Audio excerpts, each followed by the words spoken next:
Joel just took us down the fear journey. It's not just in the financial services sector that we've got some challenges, in context or out of context. But what do you do if you actually have a problem? What do you do when some of those risks manifest themselves and you have a crisis? Think about you're the board of the AMP only a few short weeks ago. What do you do in that situation?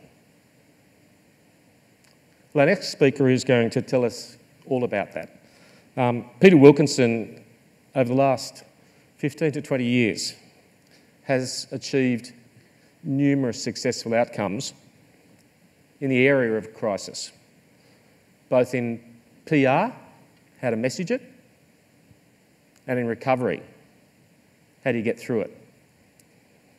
He's dealt with pollution spills, extortion, blackmail threats, sexual abuse and harassment, industry restructures, mergers and acquisitions, and product recalls.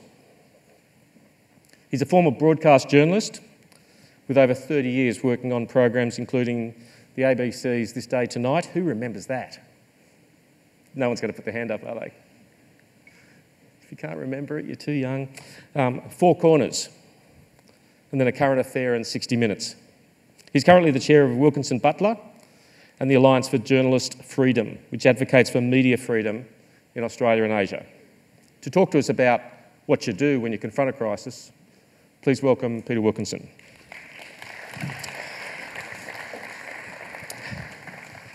Thank you, Sam. Thank you. Good morning, everyone. And when I was a journalist, the highest rating stories we ever did was on banks. And we used to have a term, it was called bank bashing, because it worked so well. And so I was really enthusiastic for the Royal Commission into the banks. But the conundrum is that people like Catherine Livingstone and Ian Narev and Catherine Brenner and so on are really talented people. And I work a lot with extremely talented people now who've found themselves in really difficult situations, unexpected situations. And so what is a crisis to one person is simply a really difficult situation that is damaging to another person. And so crisis is a bit of an awkward term because it immediately says, well, that's for other people, it's not for me. But doctors, as you know, go to surgery, and occasionally there are complications in surgery, and even more occasionally a person dies. But I'm in a situation with one of my clients when the person who died was a debt collector for a bikie gang. And so what went from a relatively normal situation went to crisis. An aged care facility where there were 4 unusual deaths. Obviously, in aged care facilities, people die, but there were 4 unusual deaths, and there was a 5th where there's strong evidence of murder by a nurse. And so suddenly that facility is under a very serious cloud. A crane topples and leans against a building, and obviously endangering, no one dies, but it endangers a lot of people, and it means people can't work around that for a substantial length of time, and it's really difficult to get the crane down. A normal situation, really good operators, really good company, suddenly in a very difficult situation because they're blasted all over the news.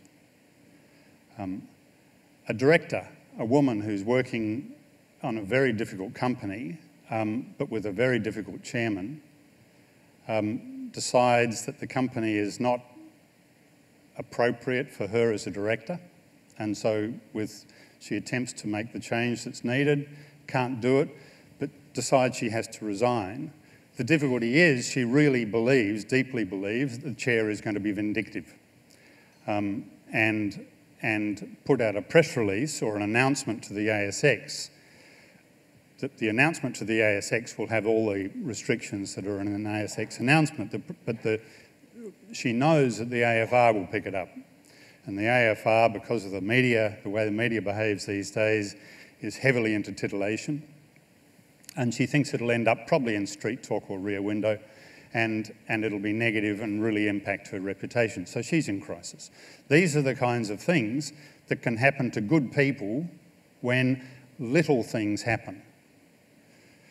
Sex abuse, cybersecurity now with mandatory reporting. We've dealt with one huge case that went pear-shaped, and so on. So it's the unexpected that brings us unstuck.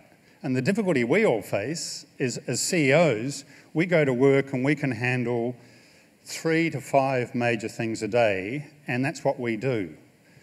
We park the things that can go wrong over here. And the difficulty is, and my talk's going to be about how to prepare for this so that when these really unexpected things happen, and I used to deal with these all the time as a journalist. As you know, as a journalist, journalists are all about controversy, particularly television journalists. And so we'd jump in on somebody's misfortune. A Western Australian company did a partnership shortly after the wall came down in Romania with a gold company, at a gold mine with the Romanian government. And there was and with gold you have a tailings dam that holds the cyanide that's used to extract the gold. The tailings dam was in a valley, and the valley went down to the Tisa River into the Danube, flowed up through Hungary and from Romania into Hungary and so on. That tailings dam broke, and I was in the area. I was somewhere in the Northern Hemisphere, so I was popped across and did a story on every animal died in the Tisa River and the upper reaches of the Danube. And as a result of that, and a result of the story we did on 60 Minutes, the company Esmeralda in Perth closed down. That's the impact. And they were good people. They were good people, but we did our story and we naturally did what 60 Minutes does and gave it as much emphasis as we possibly could. And it had the impact that you can expect. And media now is much worse than it was. Shortly, I'm going to ask each of you, each table, to do an exercise. I'm going to ask you to think about crisis and nominate a particular crisis that's relevant to most of you on your table. So I'm just giving you fair warning.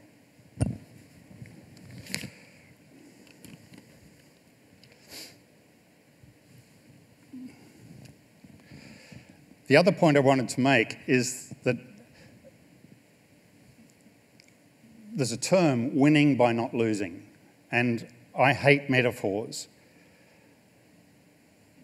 because they simplify often very complex situations. But what we do, what I help people through, is winning by not losing. The difficulty, because we all make mistakes. A lot of work has been done now in an area called behavioural sciences, and it overlays on top of predictability the unpredictability of human behaviour. The way each of us behaves, our emotions, our personalities, our ability to think quickly or slowly, the things going on in our lives, the arguments we're having at home, difficult financial situation, all those things impact predictable behaviour. And so I deal a lot in unpredictability. The difficulty is when you're making quick decisions is although there's a clear way that's going to get us out of this and a clear way that's going to get us into more trouble, there's often no clear decision on which way to go. There's often a range of 20, 30, 50, 100 options, decisions we can make in a particular situation. A doctor, patient dies, member of a bikie gang, debt collector for a bikie gang. What do we do? What's the first thing we do? So what I do is I try and bring structure to a very unpredictable situation.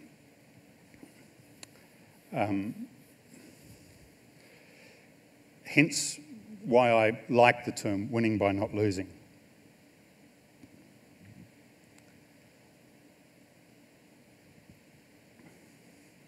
Sorry.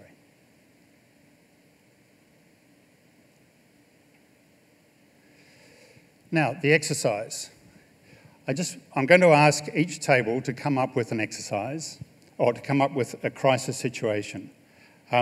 Think about things that affect you. It can be, the common ones in Australia are sex abuse, cybersecurity at the moment, a death, an untimely resignation of a very important team member, things like that. It can be something else entirely different. I'll give you a minute, but can each table confer and come up with a scenario? And for the front row of tables, can you make 2 copies, because I'm going to do pickups.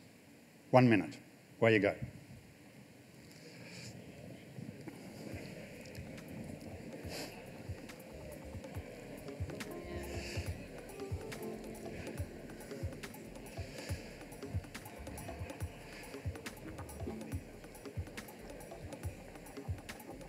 While you're doing this, I'm just going to talk about the difficulty of working as a team for the first time.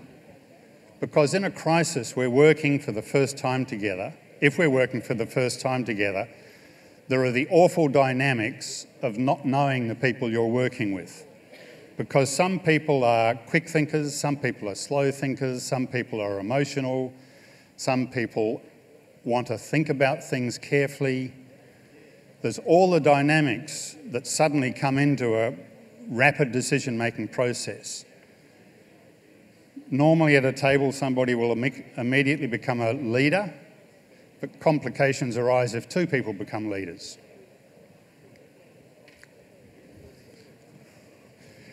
And in crisis, we don't have much time. Okay, pens down, please. That's the difficulty with a crisis. You just don't have time to make good decisions. Right. For the front row, I'm just going to quickly go along and pick up your copy. Can I have your copy, please? Just your example. They're not ready. Are you ready? They're not ready. Can I have a copy? Okay, they're ready. Well done. Thank you. Another one? Have you got one here, Gareth? No. See, they can't make decisions quickly. So my first point on the board is you can save so much time, and I've seen this time and time again. A ship runs aground. Now, or better still, think of an airline. What we see in an airline is when we go on the plane is the attendants say, put in your life jackets, there's the whistle, here's the blower to blow up the life jacket, wait till we say jump, and jump, do as you're told. Behind that is a raft of crisis preparation. So up there I've got crisis management team. They've got really good crisis management teams because while there's a tiny probability of a plane going down, the consequences are appalling. So that's about probability and consequence. In your situation, and in most situations, the probability is again minute. It's not going to kill your company, but it's going to throw it into chaos. And so what I do with a number of my clients is either once a year or, if the risk is slightly greater, twice a year, is we do a 1-hour session. And we work through, as we do, we create some scenarios, and I work through those scenarios with them, with the crisis management team. It'll be generally 3 people. It may be, if the company's large enough, CFO, HR, preferably a lawyer, so maybe a COSEC, and the comms person. That's 4.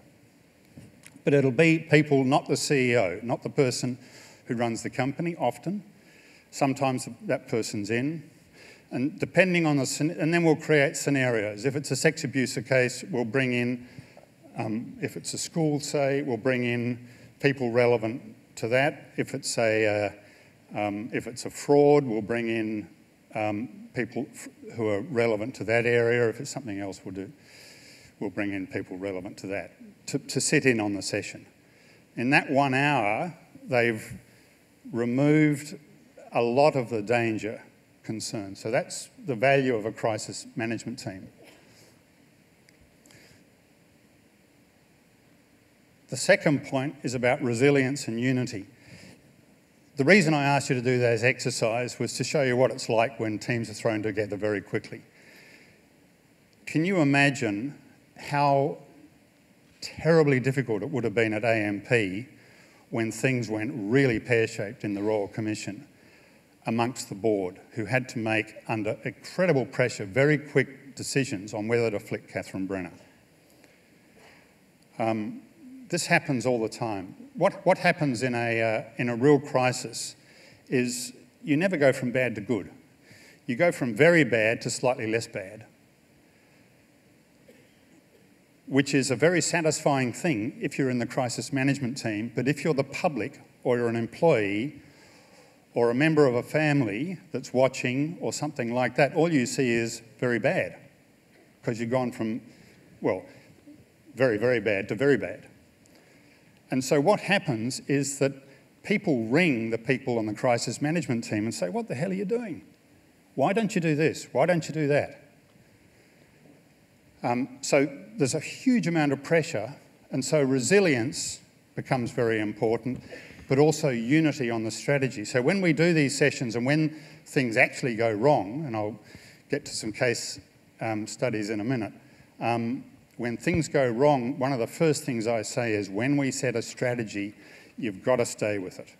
So let's think it through now, lock it in, and we can change it if we all agree, but don't start sniping in from the sides, because it really undoes things. What it does is your costs escalate massively. Your timeline goes haywire. Your reputation is really damaged because media starts feasting on you if you start flip-flopping. Coming back to the banks for a second, I was heavily involved in the collapse of Storm up in Townsville. And you'll remember, I think there were 700 mortgages that suddenly had to be recalled. In a town the size of Townsville, that's devastating. And there was Storm Financial, which was underpinned and encouraged by the CBA, one of the reasons they needed the Royal Commission. And things were very slow to react. It was many months after, I think the CEO of the CBA bank at that time was a guy called Norris, and I think eventually he said we did the wrong thing. So resilience and unity becomes very important. So what I'd like you to do with your case studies, because you all in that 1 minute I know had really good case studies on each of your table, is now spend a minute adding 3 things. I want you to write down the probability of one of those incidents. We've got HR issues here, we've got the death of a business partner here, we've got a product recall here.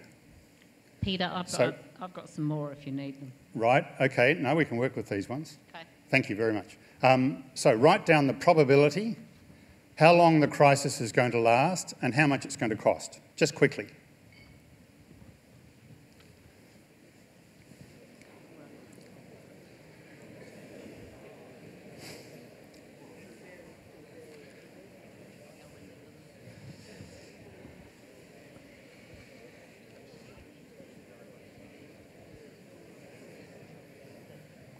Some crises are what we call long-term crises, and they can go on for months.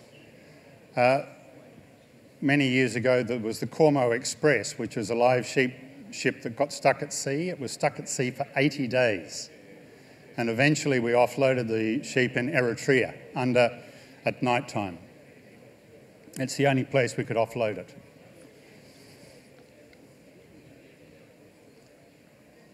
Okay. Pens down, folks. That's good. I just wanted you to think about those, because those are the things we look at when we do our exercises. What's the probability of this occurring? In an airline, it's 1 in a million, let's say. I'm just inventing that. If it's a private school and the fear is there's going to be a car comes in with a shooter, again, it's a low probability, but what's our preparedness? And how, what's the timeline on that?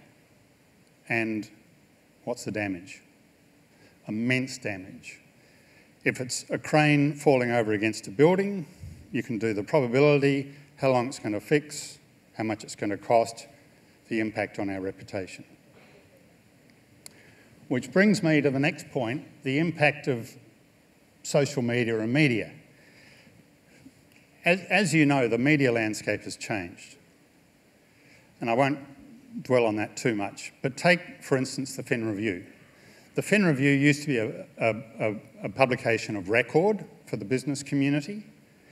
It now has had to change dramatically to survive, and so a lot of it's about titillation and a lot of it's about appealing to a different kind of audience, and that's mum and dad investors.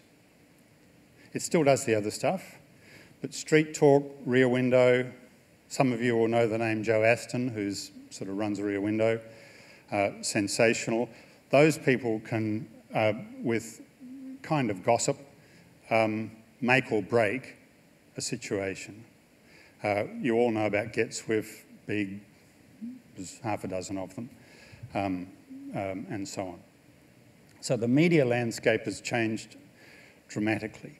And so one of the things we do in our crisis preparation, in our planning situations, is make sure we at least have the capability of being able to work in a social media environment.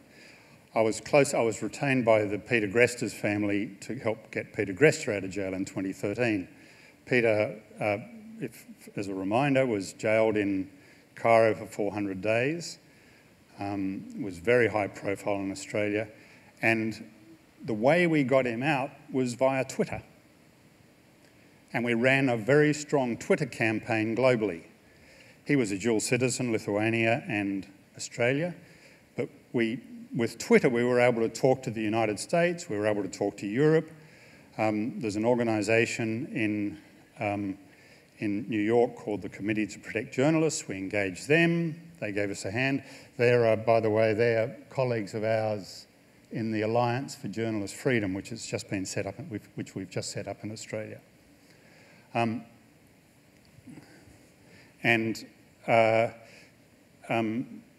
is a very powerful tool. For other companies, Facebook's a powerful tool. I'm not saying you need to be experts in it. What I'm saying is you need to understand how it works so that if it does become a viral situation, you at least have the resources to know what to do. With media, I would recommend when we do our crisis preparation planning sessions, I do this with my clients, as I say, at least have a couple of journos who know the company. They can be local journos, the suburban journos, the North Shore Times, the Northern Daily Leader, the Mudgee Guardian, whatever it is.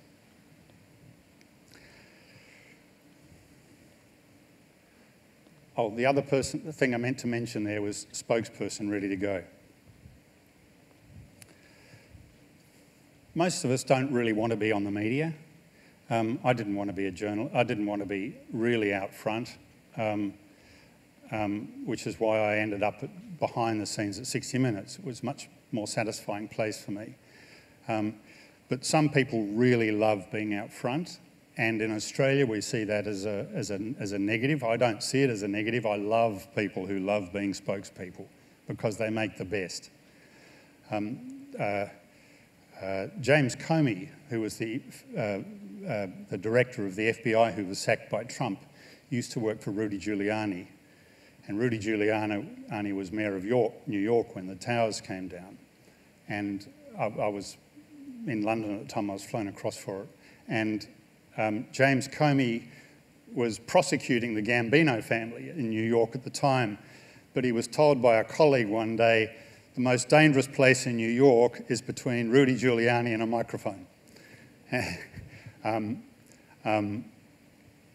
And you will have seen Rudy Giuliani over the last couple of weeks. So I'm just saying that is a spokesperson who likes being a spokesperson is terrific, and shortly I'll do an exercise, and Tim, I'll ask you to come up on stage when that happens. I don't need to go into nimbleness, simplicity and resourcing because I think we've demonstrated that with those little exercises. Okay, we're now in a crisis. I'm going to skip through this really quickly. Are we in crisis? Do a fact check. Often people ring me, about 4 or 5 times a year, people ring me and say, an employee's just left, they're threatening this and this and this, and they're going to go to a current affair. And I listen and I just spend a couple of minutes with them, and mostly I say it's no story. But sometimes I do. If the person says there was a really bad conversation between this bloke, inappropriate language, inappropriate behaviour, and the woman was Sophie Monk, then I know we've got a problem with a current affair. So are we in crisis? Mostly we're not. Look at our objectives. Our objective in a crisis is not about managing reputation. It's not about preserving funds. It's normally, how do we stop this crisis? We can do the rest later. Just stop the crisis. So often the tendency is to go on the media to answer questions, only if it helps us stop the crisis. You don't want to build a crisis. List our stakeholders. It's the unexpected stakeholder. Stakeholders include members of family because they impact on your stress. They certainly include the board. They always include staff. They always include customers, clients, suppliers.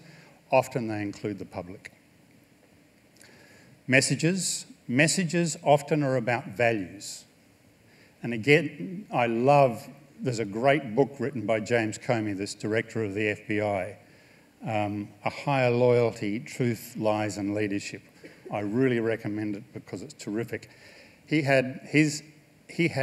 paired values or paired behaviours, integrity and decency, kindness and toughness. What was the third? Oh, confidence and humility. Be confident enough to be humble. Really important values. They almost dictate the messages. And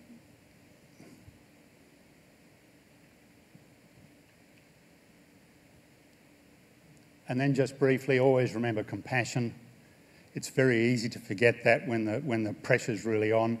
Keep you cool.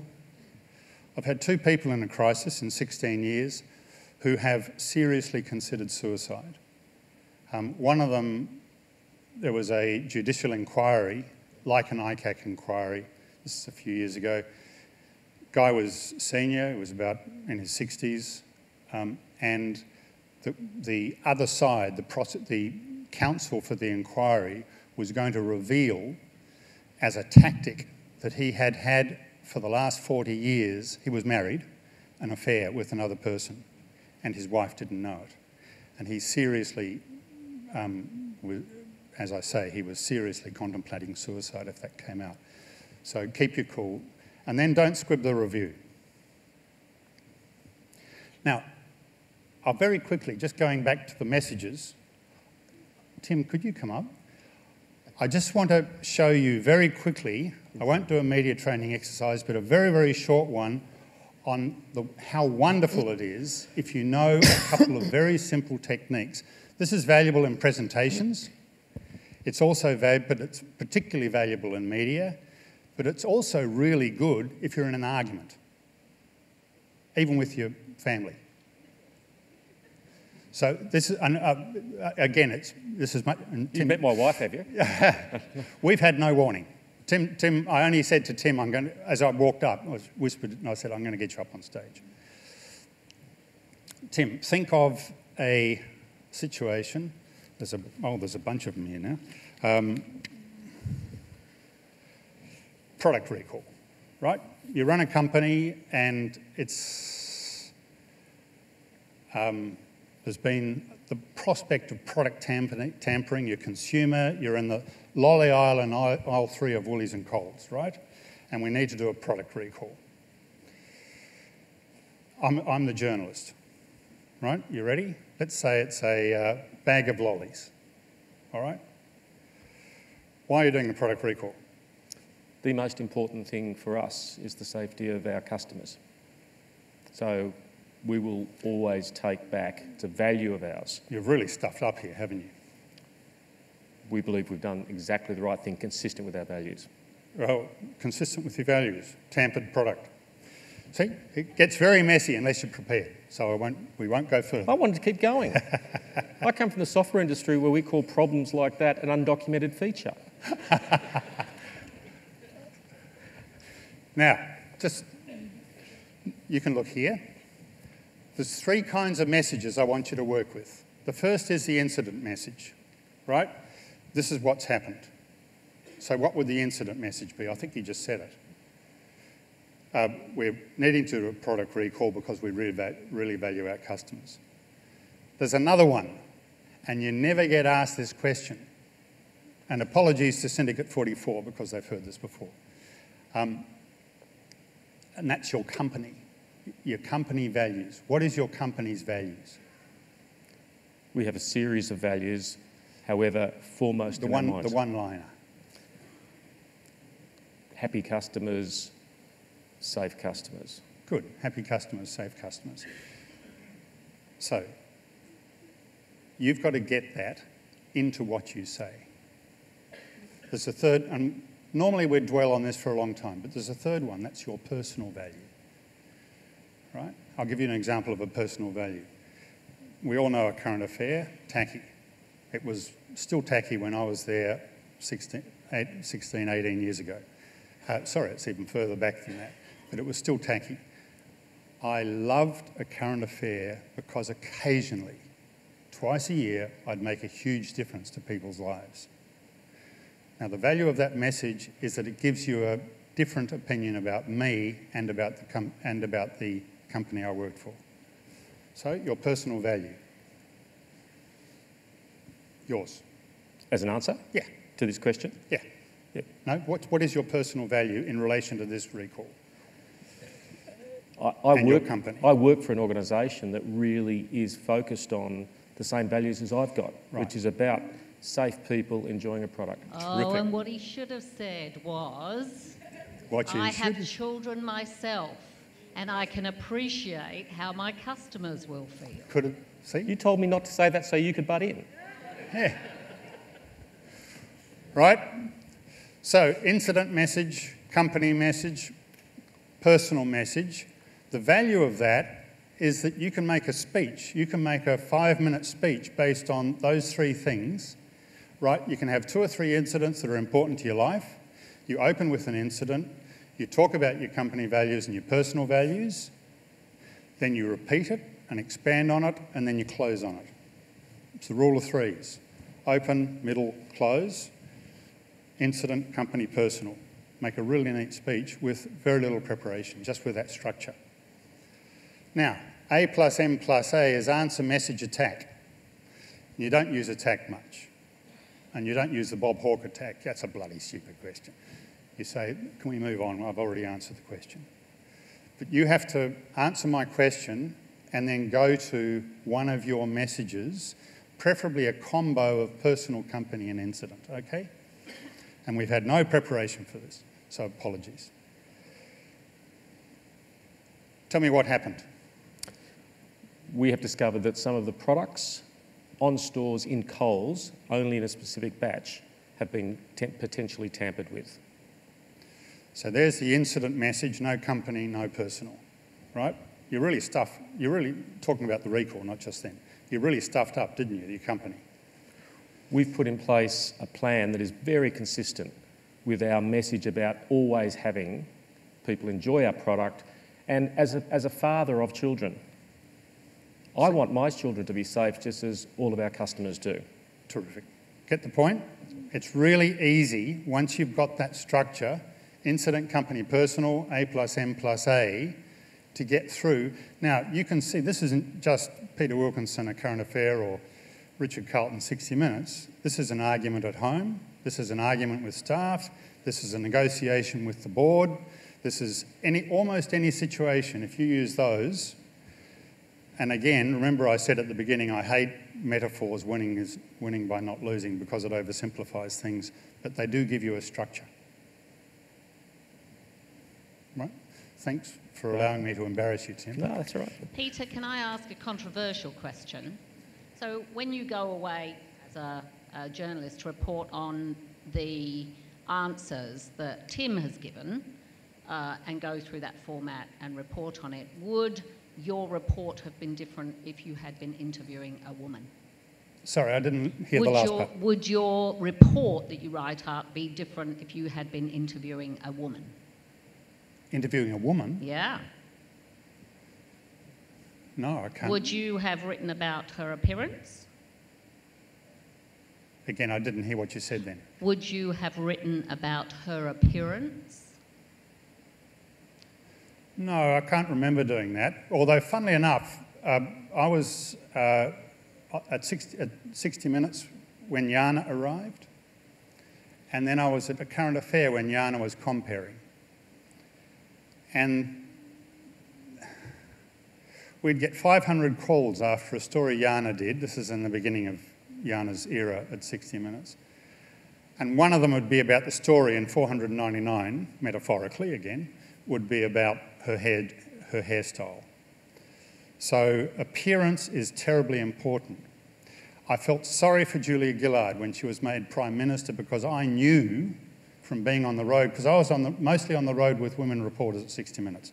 Tracy Curo, Liz Hayes, Ellen Fanning, Jana Bent, and so on. I knew they had to prepare in the mornings for about an hour longer than I did. I could jump in the shower, be out in 3 minutes, throw on a bag of fruit, and I'd be away. They would have to go through a process. So, no, we didn't talk about women's appearance. Unless you're with Sophia Loren, of course. I knew that would be a bit controversial. And because this is family and a safe environment, I would love your feedback. Would you prepare a female CEO to respond to the media differently than a man? Yes. Okay. For that reason. That's fair. The women's magazines are dreadful rags, speaking as a bloke. I do not understand, but I accept that they work.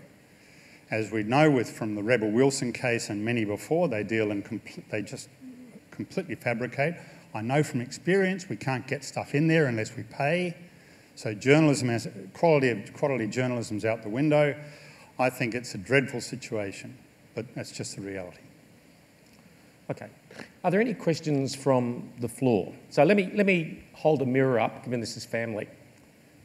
I'm not going to ask anyone to put their hand up, but who, partway through Peter's presentation, started looking at their email? If you did you actually do what, at the very beginning, Peter said most people do? And I think it came up in Carl's presentation as well.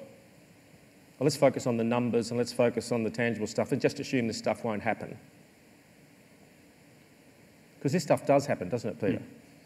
Who has actually been through a crisis that they had to address in a very professional way here? Can we just have a comment from someone who has been through a crisis about what it feels like as a leader in an organisation when you actually go through a process? I have someone here. So if we just get a microphone to someone. Great presentation, Peter. Thank you. This is more on behalf of clients that I've had, but situations where there was an accident. I think it's more about, for us at the time, it was more about just simplifying the dialogue and not trying to over-intellectualise on how you're providing your answers. That's probably the way we looked at it, which probably led me to a question yourself. Do you think that just simplifying the way you speak, the way that these 24-hour news cycles work, is the best way in order to not get caught out? Yep. absolutely. Down the bottom, nimble, simple resourcing. So what we do in those situations is the crisis management team or yourself, if you're solo, sit down and take 5 minutes working through those three incident, company, personal, and just really think it through, remembering the important ingredients. Compassion is relevant in a situation like that. You've got to think of do you remember Deborah Thomas, Dreamworld? The inquiry's going on at the moment. Remember when she was asked, had she contacted the people who were the victims? She said, I couldn't, I didn't have the phone numbers. A reporter stood up and gave her the phone numbers. You've got to remember that in a crisis you forget the obvious because you're under so much, your brain's in complete overload and you're losing sleep. Sleep is a very important factor when people are under stress. I tell them, make sure you're able to get a good sleep because you need to wake up with your brain working. Okay, thank you. Warren, I think you had some thoughts on having gone through a crisis as well. Well, basically, timestamps just moves at an unbelievable speed, and you just don't get the chance to respond as professionally as you would like. Secondly, you get a lot of help from well-intentioned amateurs who know better than you, which is very seductively simple to try and go for this quick answer. At the end of the day, you've got to try and work out what you think is right and stay the course. Yep, absolutely. That's the resilience and unity that's so important. And it just comes up time and again where people try and switch channels. And again, I come back to the AMP situation. The thing with the banks is that they knew the Royal Commission was coming long before. We were talking to banks. We didn't work for one of the banks, but we were talking to one of the banks way back. And so they were preparing for a long time for this Royal Commission, which is why, surprise, surprise, they got in straight away and apologised. It wasn't a very believable apology, but they apologised. The AMP situation was left field. That wasn't expected, I don't think. Okay, final question here. Just a further comment. I had to deal with a chemical plant fire. I happened to be the first executive on site. One of the things that we had training to deal with these sorts of things, and one of the things that we used was to get the spokesman for the fire brigade up front because he's much more believable than a company person such as myself to say everything was actually under control under that crisis. Yes. So with a fire, you're right, particularly a chemical fire where you may have to evacuate an area. You get the fireys in an accident, you get the police and so on and so forth. Your problem would have been internal stakeholders. So the ones that we had a situation, 150 people worked at a factory, it burnt down. It happened on a Friday night. The boss flew in from Singapore. We had a big conference on Sunday morning. It's as soon as he could get there. And on Monday, we had an all-in staff session. A marquee had been erected on the Sunday. And so we had a get-together and then a barbecue so that people felt. The nice thing is we had insurance and so that we could say they had a salary for 12 months, although they had no jobs. Yep. Right. Well, Peter, just let me ask you one last question. In the context of crisis management, obviously preparation is critical. So what's changed in the last 15 years most markedly in the way crises actually occur and how they get handled, in your experience? The biggest change in the last 15 years, and you all know this, is globalisation and social media. The impact of it, though, is weird. You can see how it's influenced politics, and you can see how it's influenced the share price on companies and the way listed companies have to behave. But it's like the boiled frog, slowly heating the water. We don't see how it's manifested through our everyday behaviour. When Tony Abbott was Leader of the Opposition, I saw a cult, because I watch politics closely, because I learn so much from watching politicians. Take the Barnaby Joyce thing that we've just worked through. learnt heaps watching Barnaby, an incredibly skillful person who's risen to the top, an amazing man. Mishandled that so badly. Through the Tony Abbott in opposition era, I saw the culture of Australia change. I saw the way families work together change. I saw the way unions behave with bosses. I saw the way staff behave with bosses change. So, and this is all responding to the immediacy of news, where you have to respond. Politicians always responded to pollsters, to the polls, but not like they do now, because it's instant. The thing with the media now is once it's posted, if you ring a journo, as we do, if you ring a journo, the first thing they say is, what's new? So you publish something at 11 o'clock and you ring someone at 11:30, they've seen it. What's new? Oh, shit, I've got to come up with something new. Right, that's the big change. Yeah, yeah. That's something that we all confront in our businesses every day. You know, the world is changing very quickly and it's not going to stop changing at this pace. It's going to get much faster once supercomputers come online and nanotechnology takes off. And they'll have undocumented features as well. What Peter has taught us here today is that preparation prevents, I think, Carl, was something else. Wasn't it piss poor performance? It was something to do with partners. But preparing for a crisis is something that we all should actually be doing. And I think I saw in the faces of the people who put their hands up and said, I've been through a crisis, just they remembered the pain.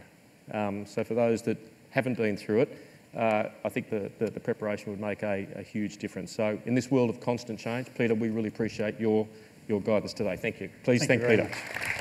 Thank you.